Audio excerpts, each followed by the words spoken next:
Heidi ho neighbors, Radio Goji here, and welcome back to Let's Play Mystical Ninja, starring Goemon. When we left off, we were heading for Mount Fuji to get a chain pipe to get into the emergency entrance to the castle. And,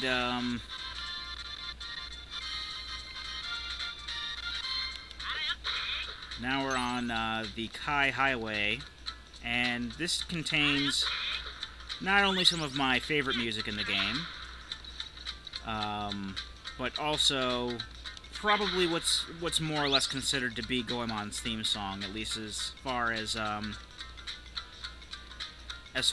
in the States are concerned. We actually only ever got like 3 Goemon games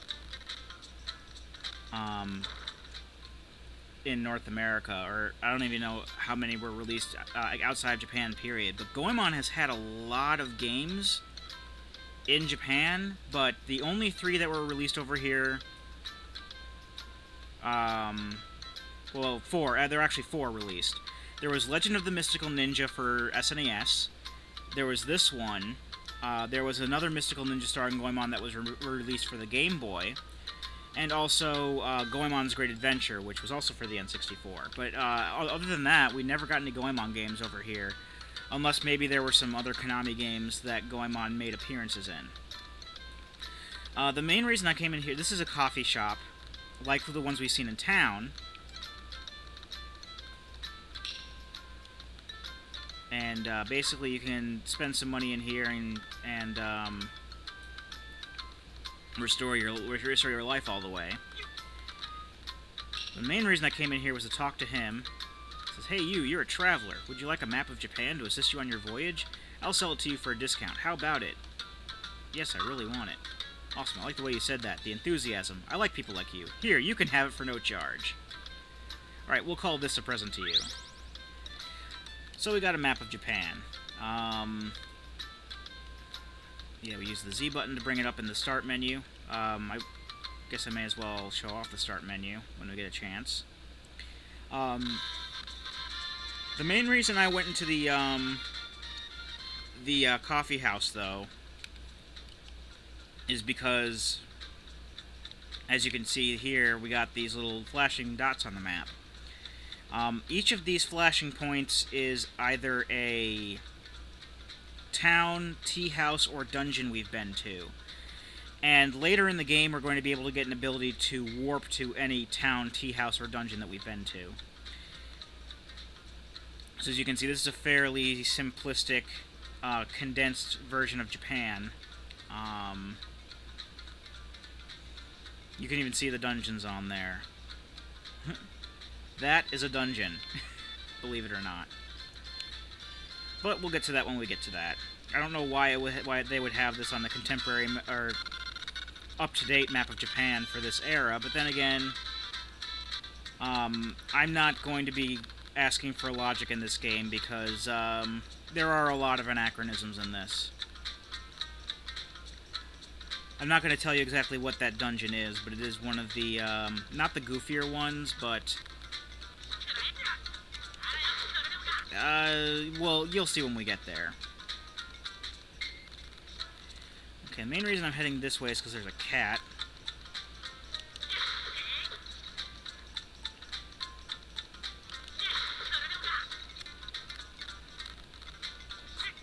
And these slopes, you can't just walk up them, you have to jump up them.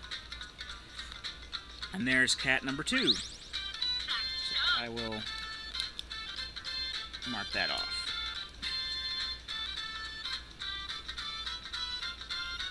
And the cats I have on here are listed in the order I get them, so I know I'm not going to be having to backtrack if I you know, miss any. Or I'll make sure that none get missed. Because in order to get a couple of cats, there are going to be some dungeons we're going to be revisiting for a few minutes. Oh,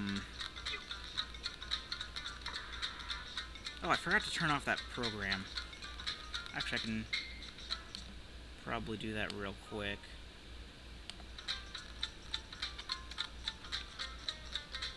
My content manager for my Vita, for some reason, it likes to just turn itself on, even though I only had like 1 transfer of files over.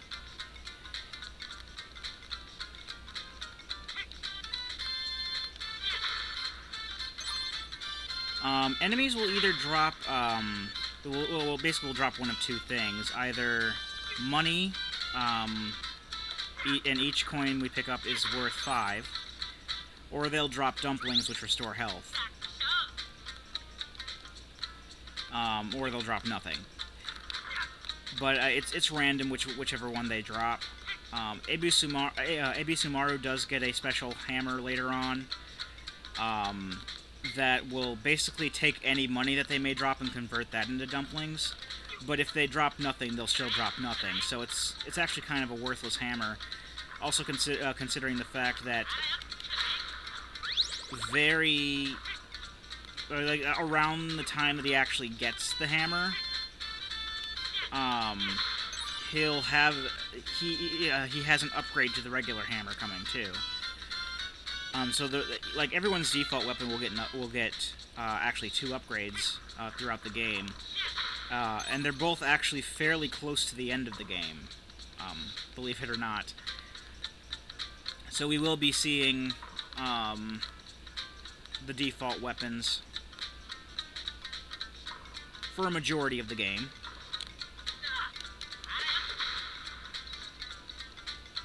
That's dumping right there. Go ahead and check off that one cat we got down there, just to make sure that I get that checked off.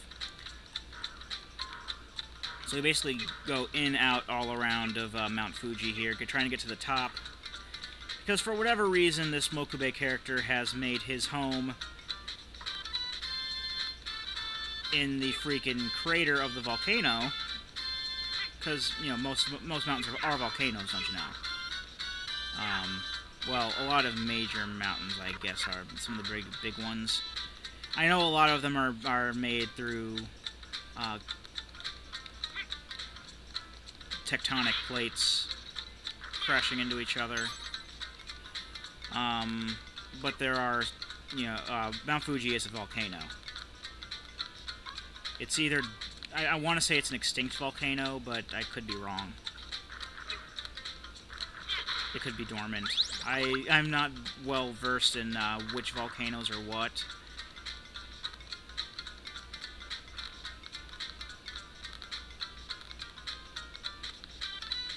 But we're at the top.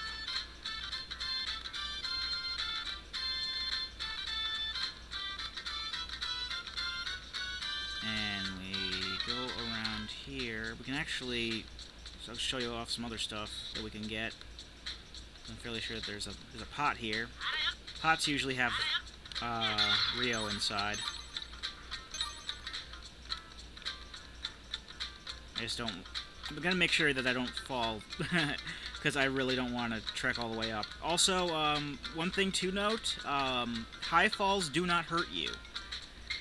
So you can fall as far as you want and not have to worry about taking any damage.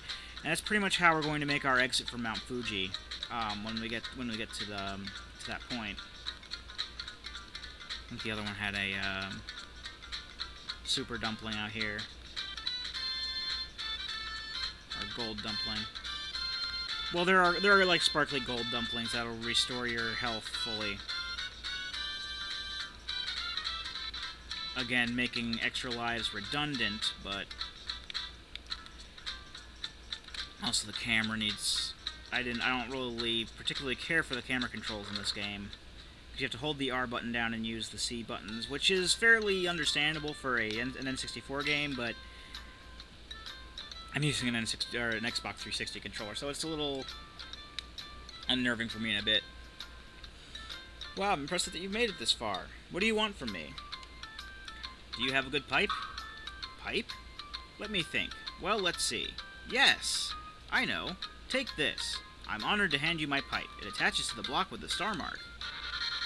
Goemon receives the chain pipe. With this, it is now possible to attach this to the star mark and cross large gaps.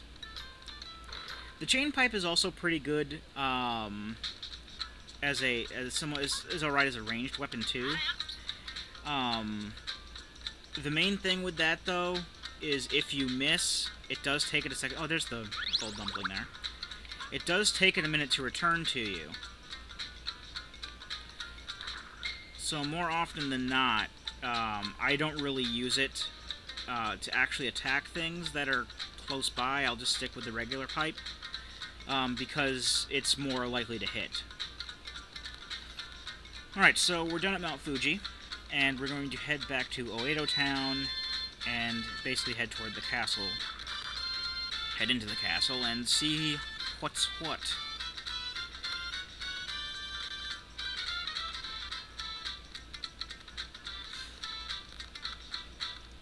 Also, when we get more characters later, it will look like some of them are faster than others, but they're not. Like one character that we get later on, like he goes the same speed, but his animation makes it look like he's running faster.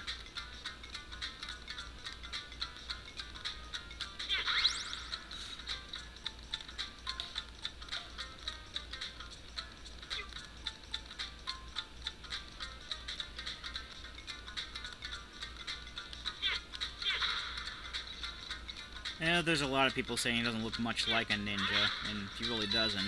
Then again, this isn't exactly an accurate portrayal of either ninjas nor feudal Japan. Goemon is modeled after a real-life historical figure, Goemon Ishikawa, who is basically the Robin Hood of feudal Japan, if my information is correct. I'm sure someone in the comments will correct me if I'm wrong and go into a 3-paragraph rant about the life and times of Goemon Ishikawa, but I'm not going to worry about getting the details right, because this Goemon is not really Goemon Ishikawa. He's just kind of modeled after him.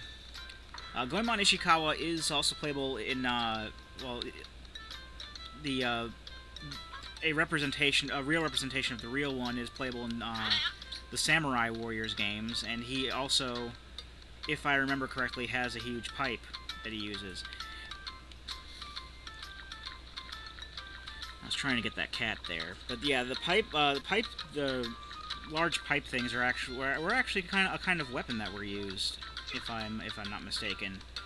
And they could be used as a tobacco pipe, like they're whatever equivalent. I guess an opium pipe. I don't know what. I didn't actually live in feudal Japan, so I don't know all the details myself. And that should bring us up to. Yep, an additional heart for getting our 4th cat.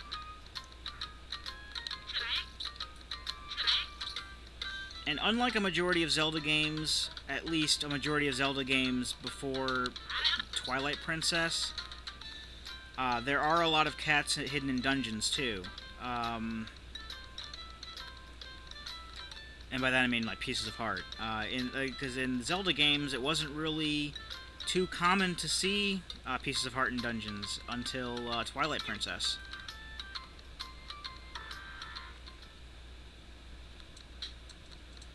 Alrighty, so we're on our way up to Oedo Castle.